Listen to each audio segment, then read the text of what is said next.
400 पार का झूठा नारा होते हुए भी, जिसका कि कहीं कोई टिकाव नहीं था, उसके बावजूद भी हरियाणा ने हमें 5 सीटें दी। उन्होंने हालांकि वो ड्रेस तो वो हरी वाली पहन ली है जो अडवाणी जी की थी उस समय रिटायरमेंट के टाइम में। उनका भी मार्गदर्शन मंडल में जाने का टाइम आ गया है। थोड़ा सा अपने राज बब्बर जी को टाइम मिल जाता अगर 1 महीने का, और पार्टी अगर 2 महीने पहले टिकट डिक्लेयर कर देती तो राविंदर जी तो कैंडिडेट तो छोड़ो, उनका नाम भी कहीं पन्ने से गायब हो जाता। अब मोदी जी ने तो उनको दिखा दिया कि वो हो, अगर मैं नहीं रहूंगा तो इस देश में हिंदुत्व मर जाएगा। अगर हिंदुत्व मर जाएगा तो क्यों हारे अयोध्या में? एयर प्लस सिक्योरिटी दिखाने की उनको क्या जरूरत है? उनको सादा रहना चाहिए। अब वो पूर्व हो गए तो वो किस हैसियत से अधिकारियों को धमकाते हैं? क्या हैसियत है उनकी? नमस्कार, हरियाणा तक देख रहे हैं आप और मैं गुरुग्राम से आपके साथ नीरज वशिष्ठ। मेरे साथ हरियाणा प्रदेश के कार्यकारी अध्यक्ष जितेंद्र भारद्वाज जी हैं। सर, क्या कहेंगे कि प्रदेश में 10 में से 5 सीटें आपने जीती हैं? नमस्कार। सबसे पहले मैं हरियाणा तक का धन्यवाद करता हूँ कि आप मेरे पास आए मेरे विचार लेने। जहाँ तक 10 में से 5 सीटों का अनुमान है, जो रिजल्ट आया है, हमें कुछ ज़्यादा का अनुमान था। हमें 8 सीटों का अनुमान था। जनता का जो निर्णय है वो सर्वोपरि होता है और हम धन्यवाद करते हैं कि बहुत अच्छा रिजल्ट हरियाणा में रहा। हालांकि हमारी अपेक्षाओं के अनुरूप नहीं रहा, लेकिन देश में भी थोड़ा सा कम रहा और हरियाणा में भी थोड़ा सा कम रहा। तो उसके लिए आगे हम ध्यान रखेंगे, आगे अपनी तैयारी जोरों शोरों से करेंगे। विधानसभा 5 सीटें आप हारे भी हैं। हार की समीक्षा की जा रही है कि आखिर क्या कुछ कारण रहे? कुछ सीटों का मार्जिन काफ़ी कम रहा जहां पे आप लोग हारे। उसमें कुछ टेक्निकल कमियां हैं, उसमें पार्टी के वरिष्ठ नेता लोग देख रहे हैं। कुछ टिकटें लेट हुई, कुछ कारण, बहुत सारे कारण रहते हैं और उसमें कुछ लोकल रीजन होते हैं, कुछ मैं इस सारे बातों के पार्टी विवेचना करेगी। पर लेकिन जो भी प्रदर्शन रहा हमारा हरियाणा में बहुत अच्छा प्रदर्शन रहा। 400 पार का झूठा नारा होते हुए भी, जिसका कि कहीं कोई टिकाव नहीं था, उसके बावजूद भी हरियाणा ने हमें 5 सीटें दी। मैं हरियाणा के निवासियों का, हरियाणा के वोटरों का हार्दिक दिल से धन्यवाद करना चाहता हूं कि उन्होंने हरियाणा से 5 सीटें कांग्रेस पार्टी को दी। जितेंद्र जी, लेकिन विपक्षी नेता ये कहने में लगे थे कि कुछ टिकटें गिफ्ट दी गई मनोहर लाल खट्टर को। मसलन की करनाल की सीट थी, मसलन की गुड़गांव की सीट थी, राविंद्र जीत को गिफ्ट की गई। तो इसमें क्या कुछ सच्चाई है? नहीं, ये सब मैं अब मीडिया की बातें, अब मैं मीडिया की बनाई हुई स्टोरी कह सकता हूँ मैं इसको। मतलब गिफ्ट कैसी? कोई पार्टी लड़ाई लड़ रही है। दिव्यांशु बुद्धि राजा हमारे प्रदेश के अध्यक्ष हैं यूथ कांग्रेस के।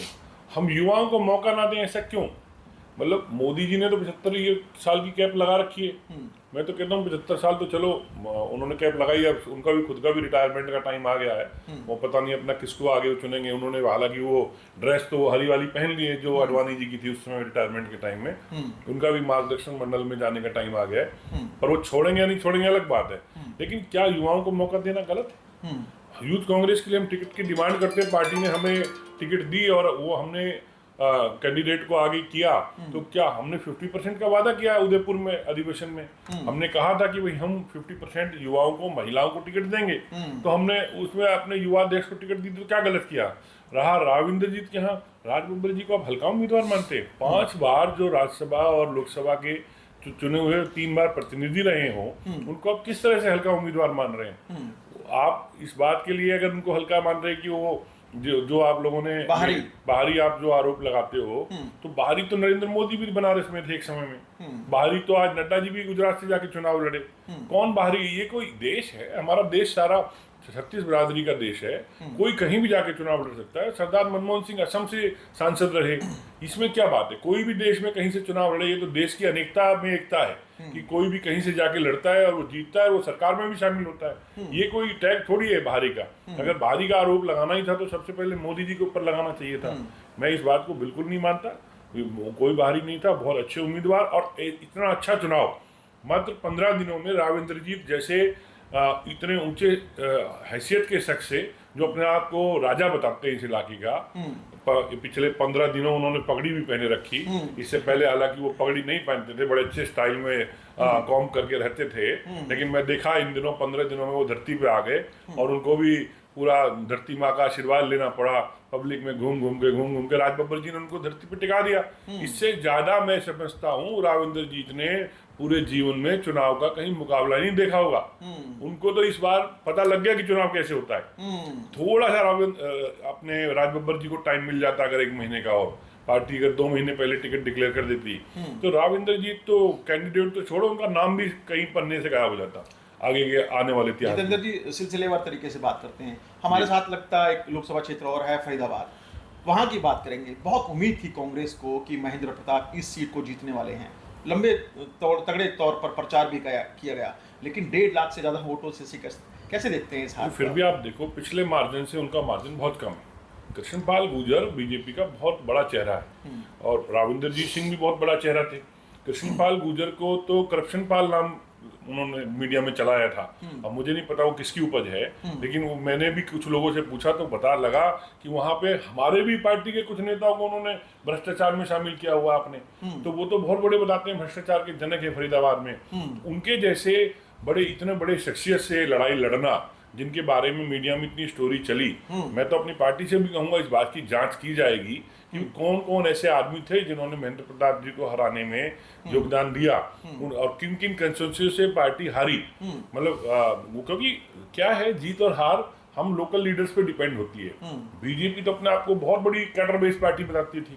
बीजेपी तो कहती थी पन्ना प्रमुख, बूथ प्रमुख, एक बूथ से 4 यूथ, पता नहीं क्या क्या बातें चला रखी थी उन्होंने तो। कहीं आरएसएस, कहीं विश्व हिंदू परिषद, और 30-35 संस्थाएं उन्होंने बना रखी थी और हर संस्था के उनके 10-10, 20-20 आदमी एक बूथ पे काम कर रहे थे। कहाँ गए सब? कहाँ है हरियाणा में वो या देश में? आज मोदी जी जो ये कहते थे मोदी सरकार, आज बोलनी पड़ रही है एनडीए की सरकार, ठीक है ना, आज बोलनी पड़ रही है सबकी सरकार। अब गई ना मोदी सरकार कागजों में से।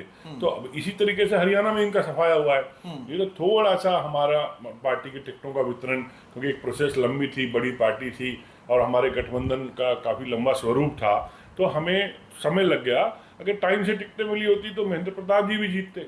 नहीं, आपने जितेंद्र जी कहा कि महेंद्र प्रताप जी की हार की समीक्षा की जाएगी। हाँ, तो हारे तो सभी पर भी हैं। मैं कह रहा हूँ, मैंने एक के नहीं कहा, मैंने कहा सभी के हार की समीक्षा की जाएगी कि इसके पीछे कौन से कारण रहे, किस नेता ने काम नहीं किया, किस वर्कर ने काम नहीं किया, कहाँ हम किस वजह से हारे, कहाँ हमारा क्या कारण रहा कि हमारा लोगों ने साथ नहीं दिया, अर्बन वोटर ने नहीं दिया तो क्यों नहीं दिया, क्या कौन से ऐसे मुद्दे थे जो उन्हें लुभा गए। अब मोदी जी ने तो उनको दिखा दिया कि वो हो, अगर मैं नहीं रहूंगा तो इस देश में हिंदुत्व मर जाएगा। अगर हिंदुत्व मर जाएगा तो क्यों हारे अयोध्या में? हिंदुत्व मर जाएगा तो क्यों हारे चित्रकूट में? हिंदुत्व मर जाएगा तो क्यों हारे सालासर धाम में? हिंदुत्व मर जाएगा तो क्यों हारे खाटू श्याम धाम में? हिंदुत्व मर जाएगा तो क्यों हारे रामकुटी में? आप बताएं ना, मोदी जी कौन से महेंद्रपुर बालाजी से हार गए? वो सब हिंदुत्व के इलाके है ना। ये सब एक झूठा प्रपंच रच करके देश के अर्बन लोगों को कि मैंने ही देश की एक वो बनाई हुई है। आपको मैं एक टेक्निकल बात बताता हूँ। हम लोग, आप ये मेरी फिगर नहीं है, आप पता करिए वीजा ऑन अराइवल पूरे वर्ल्ड में जब कांग्रेस सरकार गई थी कितने देशों में थे। अगर वो 30-40 देश घटे ना हो वीजा ऑन अराइवल में, मतलब हमारी कंट्री के लोगों को पहले वीजा नहीं लेना पड़ता था विदेशों में, काफी सारे देशों में। अब वो संख्या घट करके काफी कम रह गई है। अगर हमारा मान बड़ा था, प्रतिष्ठा बड़ी थी, तो कहाँ बढ़ी? कौन से देश में बढ़ी? किस देश ने हमारा वेलकम किया? कौन से देश ने हमारे देश में इन्वेस्टमेंट की? क्या अमेरिका ने इन्वेस्टमेंट की? हम क्या कर रहे हैं? रशिया से सस्ता तेल खरीदने, केवल रशिया को खुश करने के लिए। मतलब वो तो हमें ऑलरेडी तेल मिल ही रहा था, लेकिन एक केवल रशिया से संबंध वो हमारे इंदिरा जी के टाइम से चले आ रहे हैं। इन्होंने कौन से देश से संबंध बढ़ाए? क्या यूएसए ने वीजा खोल दिया आपके लिए? क्या कनाडा ने वीजा खोल दिया आपने? इवन पाकिस्तान में ने भी आपको वीजा ऑन अराइवल दे रखा है, नहीं दे रखा, वहां भी वीजा लेना पड़ता है। इवन जो आसपास के देश हैं, नेपाल में चाइना घुस गया है, श्रीलंका में विदेशी ताकतें घुस गई हैं, मालदीव से हमारे संबंध बिगड़ गए हैं, बांग्लादेश में दूसरे देशों की एंट्री हो गई है। एक भूटान एक अकेला देश बचा पड़ा है जिसके अंदर कोई मतलब हमारा इंटरफेरेंस नहीं है बाहर का, वहाँ हमारा रुपये चलता है। बाकी तो आप देखिए सब देशों से संबंध मोदी जी ने बिगाड़ दिया हमारे। तो कहने का मतलब सब एक झूठा प्रपंच था। जनता, आधी जनता के सामने तो आ गया। कुछ लोग बहकावे में थे, वो उन बहकावों को, तिलस्म को टूटने में समय लगना था, वो समय लगा। कुछ बचा हुआ है, वो आगे टूट जाएगा। अच्छा जितेंद्र जी, एक तिलिस्म जो है वो महेंद्रगढ़ लोकसभा में भी रचा गया। किरण चौधरी ने स्टेज पर जहाँ पर रैली हो रही थी, राहुल गांधी के कान में कुछ कहा, फिर राहुल गांधी ने भी दान सिंह को इस तरह से झटका, तो क्या मानते हैं कि वो एक बड़ी फूट जो नजर आई थी जनता के सामने, एक हार का कारण वो भी है जो समीक्षा की जाएगी, तो क्या उसकी भी चर्चा की जाएगी? देखिए, वो स्टेज पे क्या बात हो रही थी वो किसी को नहीं पता। वो राहुल जी जानते हैं या वो दोनों कैंडिडेट जानते हैं, मतलब तो अपना किरण चौधरी जी और रावदान सिंह जी, वो मेरे को उसके बारे में पता नहीं है। बट मैंने आपसे एक बात कह दी कि हम पूरे हरियाणा में इस बात को पार्टी बैठ करके समीक्षा करेगी कि हम कहाँ कहाँ किस कारण से हारे, और जो इसके लिए जिम्मेवार होगा उसके लिए उसकी हम एक निर्धारित करेंगे कि आगे उस तरह के लोगों को बढ़ावा पार्टी में ना दिया जाए। अच्छा, अब कुमारी शैलजा ने भी ये कहना शुरू कर दिया है कि ये लोकसभा के बाद आने वाले जो विधानसभा चुनाव हैं, पूरा ध्यान उनकी तरफ रहने वाला है। अब आप ध्यान मुद्दे से भटका रहे हैं। आप विकास की बात करें, कुमारी शैलजा को हम हमारे पार्टी की सम्मानित MP हैं, हम मिलकर के चुनाव लड़ेंगे यूनाइटेडली, और वो अब हमारी सांसद हैं, और मिल करके आगे सरकार भी बनाएंगे देश के अंदर जल्दी। आप कुमारी शैलजा के ऊपर ध्यान केंद्रित करके हरियाणा में आप मीडिया के अंदर जो बीजेपी चाह रही है ना हमारा फूड दिखाना, वो आप प्लीज उस मीडिया के उस रूप में ना जाएं। अब तो मोदी, मुझे लगता है मोदी सरकार का दबाव कम हो जाएगा आप लोगों के ऊपर, तो अब इतना दबाव नहीं रहेगा, तो इसलिए आप इस तरह के क्वेश्चन पूछ के उनको खुश करने की जरूरत नहीं है। अच्छा जितेंद्र जी, आपके ऊपर कौन सा दबाव था कि गुड़गांव लोकसभा की सीट को आपने बैकअप कर दिया कि मैं नहीं लड़ूंगा चुनाव, जबकि आप स्थानीय नेता थे और आपकी कुछ साख है गुड़गांव जैसे इलाके के अंदर? देखिए, लोकसभा का चुनाव 1400 गाँवों का चुनाव है।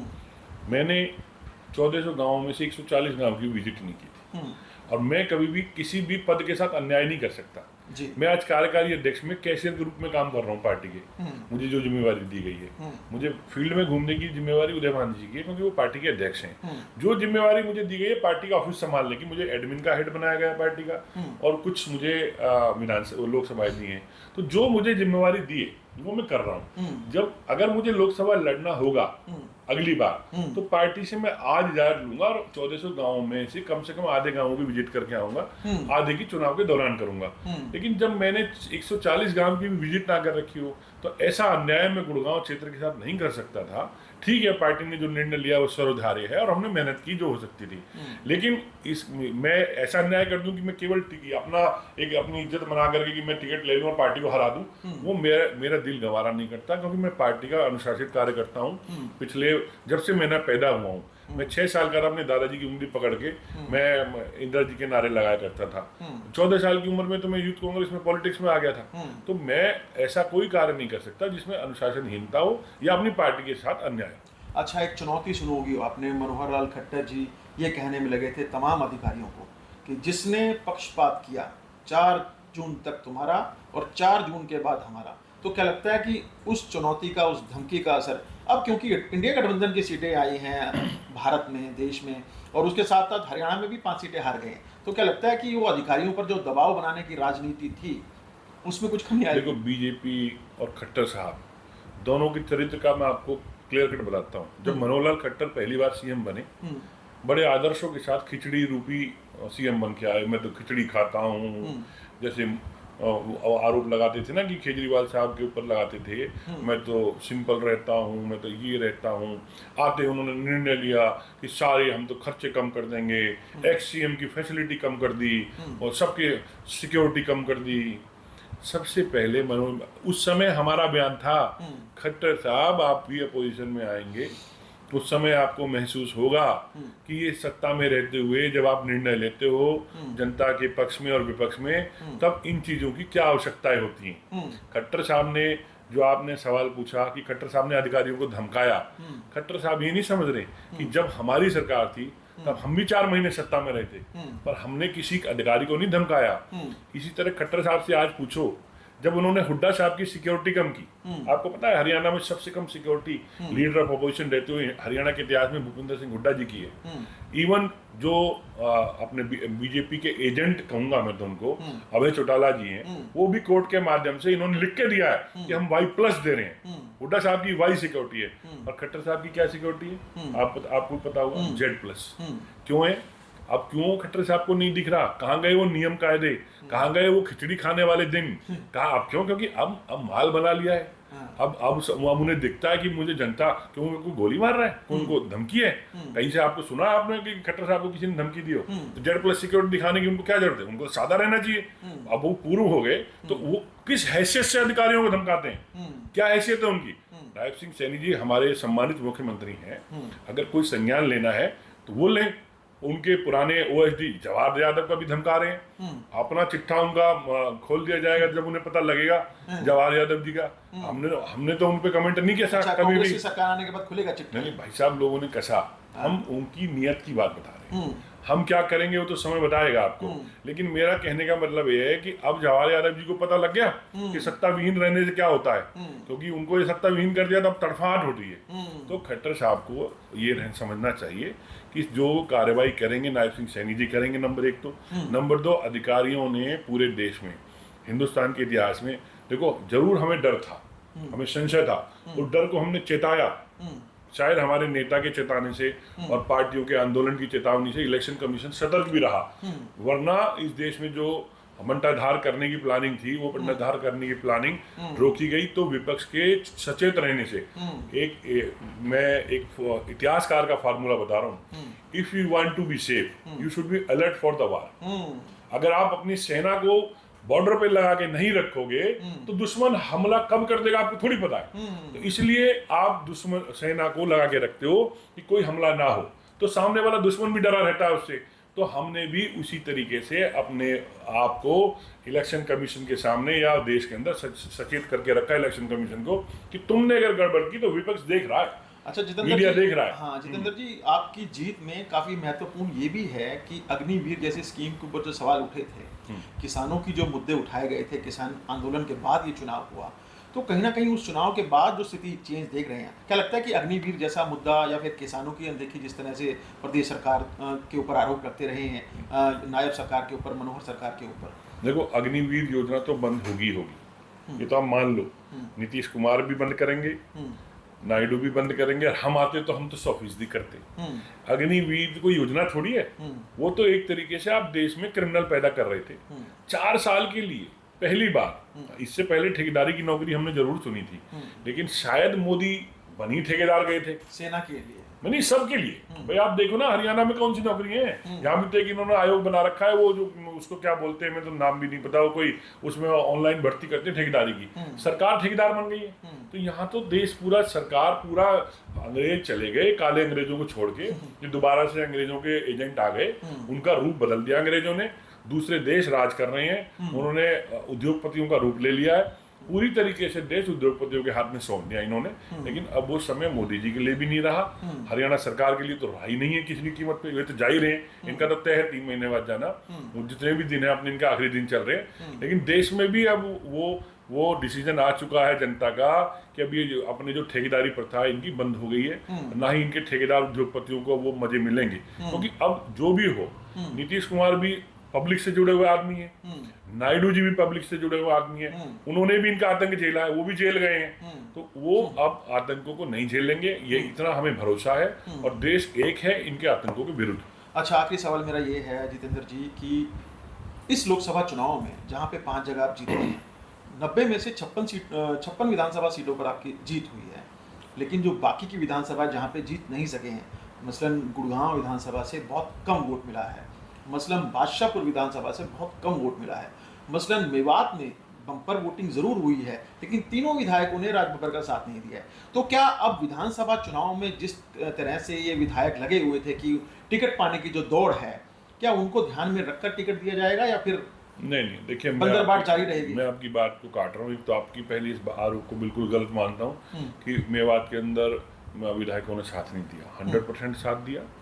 वहाँ गर्मी की वजह से पोलिंग कम हुई, इस बात को आप मानिए 50% पोलिंग हुई, मेवात में 80% पोलिंग होती थी। अगर 80% पोलिंग होती तो राव इंद्रजीत सिंह 2 लाख वोटों से चुनाव हारते, क्योंकि वहाँ हमारे वोट ज्यादा थे, नो डाउट वो। लेकिन मैं ये मानता हूँ कि गुड़गांव में हम ऑलरेडी हारे हुए, यहाँ हमारा काडर थोड़ा वीक था, वो हम मानते हैं कि यहाँ उम्मीदवार जो आप बात कह रहे हो, उम्मीदवार ये कोई इस चुनाव से उम्मीदवारी तय नहीं हो रही, ये चुनाव टोटली मोदी वर्सेस पूरा देश लड़ रहा था। हम नहीं लड़ रहे थे अकेले, पूरा देश मोदी के खिलाफ चुनाव लड़ रहा था, क्योंकि सारे सब दल एक थे इस मामले में। लेकिन जो जहां तक एमएलए की बात है, जो आप कह रहे हो 56 जगह पे आपने शायद बोला, तो ये चुनाव अलग बात है।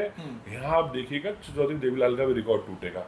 हरियाणा विधानसभा, वहाँ चेहरा कांग्रेस पार्टी के 10 साल हुड्डा साहब के नेतृत्व में जो थे वो खट्टर साहब से कंपेयर कर जाएंगे। वहाँ मोदी जी अपनी झूठा प्रचार करते थे 400 पार 400 पार, हमने 100 वोटरों से आप जाके आप सर्वे कर लो, वो यार आता तो मोदी, हमें क्या करें। सबके दिमाग में एक परसेप्शन क्रिएट कर दिया। राजनीति परसेप्शन का खेल है। वो परसेप्शन ये बना दी गई कि कुछ भी हो देश में आएगा तो मोदी ही। तो इसलिए अर्बन वोटर्स तो ये देखते हैं कि where is trend is going, उसमें आधा तो आप लोग बनाते हो मीडिया और आधा वो सोशल मीडिया से बनाते हैं। तो सब कुछ कैप्चर था देश का, सारा इंफ्रास्ट्रक्चर कैप्चर था, जिसमें आप 23 चैनल तो एक उद्योगपति के हैं, 18 चैनल एक उद्योगपति के हैं, 13 चैनल एक उद्योगपति के हैं। तो भाई साहब सारा मीडिया तो उद्योगपतियों के हाथ में था। तो हम लोग परसेप्शन बनाए तो बनाए कहाँ से। कांग्रेस पार्टी के तो अकाउंट भी फ्रीज कर दिए गए। कांग्रेस पार्टी के सारा जो मोदी जी रसद सामग्री रोक सकते थे, पर हमें तो सांस लेने की छूट थी, वो भी ऊपर वाले ने रखी थी। मोदी जी का अगर कोई बर्स चलता ना तो उसमें भी ईडी लगा देते, सांस पे भी, ऑक्सीजन पे भी ईडी लगा देते। वो तो उनका बस ही नहीं चला, क्योंकि उसमें भी इंटरनेशनल लेवल पे कह लो या भगवान के लेवल पे कह लो कि उनका बस नहीं चल सकता। तो इसलिए हम जिंदा बैठे हैं और आपसे इंटरव्यू कर रहे हैं, वरना मोदी जी तो सबके ऊपर सांस भी घोड़ देते। अच्छा, ऐसा उन्होंने आतंक बताया। जितेंद्र जी, जीत के बाद कॉन्फिडेंस बढ़ा है कांग्रेस पार्टी का और संजीवनी मिली है, मैं तो ये कहूंगा। ये जीत हमारी नहीं है। लेकिन ये संजीवनी के बाद क्या आप संगठन के ऊपर ध्यान दिया जाएगा, संगठन का गठन के ऊपर ध्यान दिया जाएगा? आप ये बताओ, संगठन हमारा कहाँ नहीं था, कौन से बूथ पे, बल्कि इंद्रजीत जी के मेयर राज बब्बर जी गए हर बूथों पे।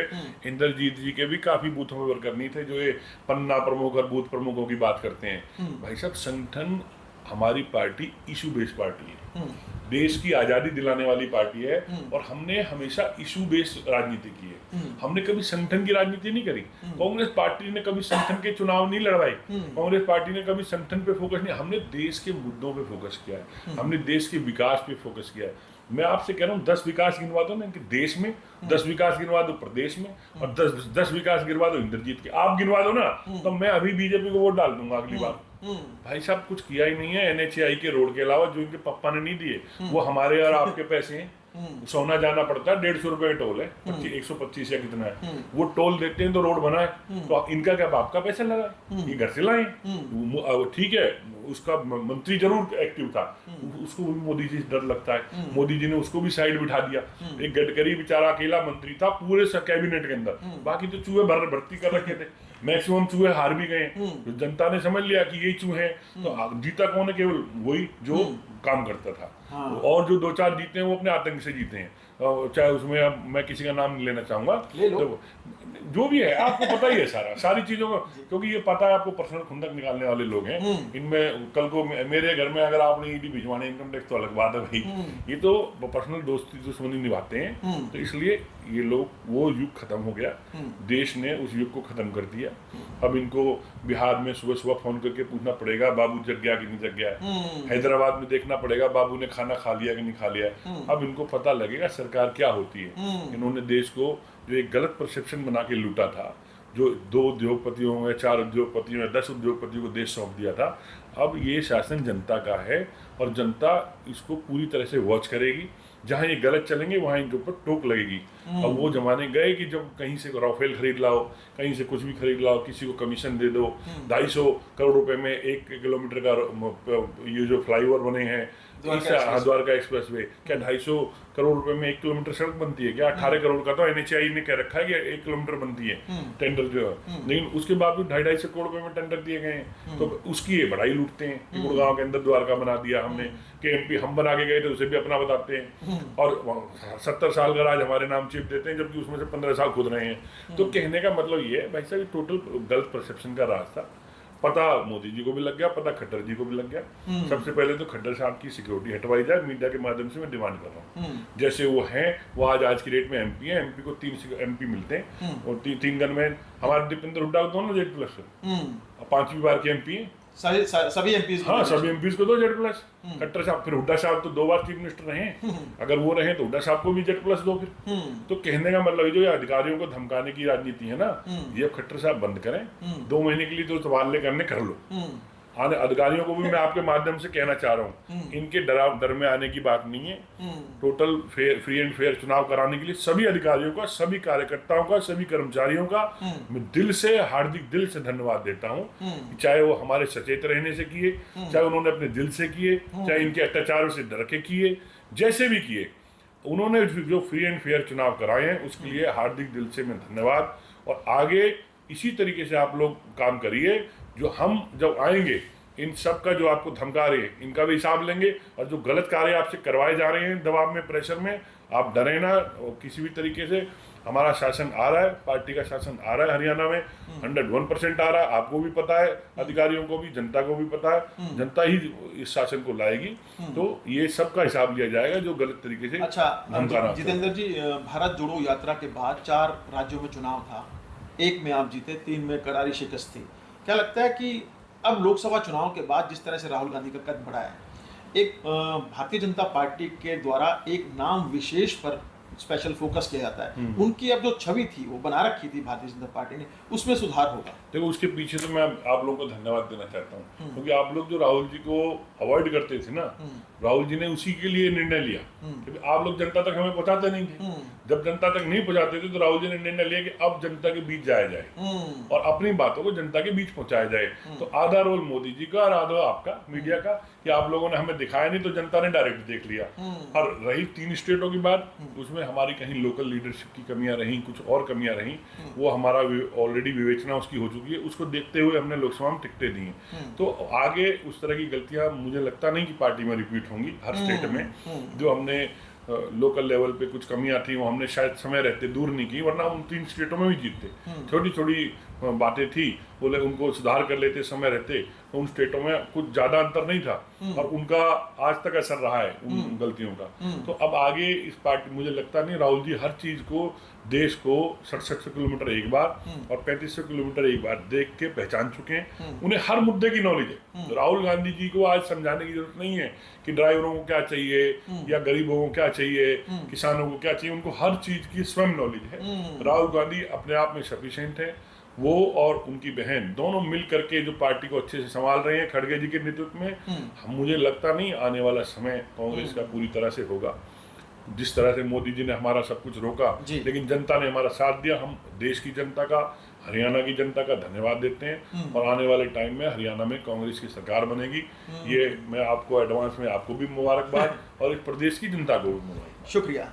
तो ये हमारे साथ कांग्रेस के कार्यकारी अध्यक्ष जितेंद्र भारद्वाज जी हैं, जिनका कहना है कि लोकसभा चुनावों में 10 में से 5 सीटें जीते जरूर हैं, लेकिन जो 5 सीटें हारे हैं उनकी भी समीक्षा की जाएगी और उन तमाम नेताओं की पहचान की जाएगी जिन्होंने कांग्रेसी उम्मीदवार की मदद नहीं की या फिर उनकी मुखालफत करने का काम किया।